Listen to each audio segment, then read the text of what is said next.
খানায় যখন আমরা যাই, দেখেন এটাও হাসবেন না, হাদিসটা বলবো আমি, কেউ কিন্তু হাসবেন না, রাসূল সাল্লাল্লাহু আলাইহি ওয়াসাল্লাম হাদিস।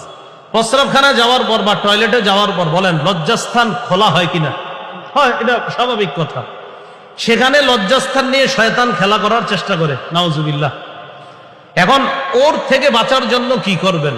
ইবনে মাজার 297 নম্বর হাদিসের বর্ণনা, ক্বালা রাসূলুল্লাহ সাল্লাল্লাহু আলাইহি ওয়াসাল্লাম সিতরু মা বাইনাল জিন ওয়া আওরাতি বনি আদম ইযা দাখালাল কানিফা আইয়াকুলা বিসমিল্লাহ।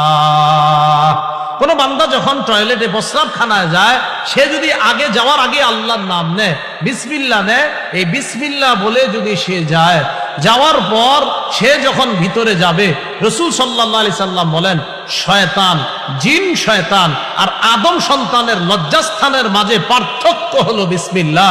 যে বিসমিল্লাহ পড়বে ওই লজ্জাস্থান থেকে শয়তানকে আল্লাহ দূরে রাখবে, ও কাছে আসতে পারবে না। বিসমিল্লাহ, এজন্য পুরো দোয়াটা পড়বেন, বিসমিল্লাহি আল্লাহুম্মা ইন্নী আউযু বিকা মিনাল খুবুসি ওয়াল খাবাইস, এই দোয়াটা পড়বেন। তাহলে কি শিখলাম? যে আমাদের লজ্জাস্থান, এটা নিয়ে শয়তান খেলা করতে চায়, নাউজুবিল্লাহ।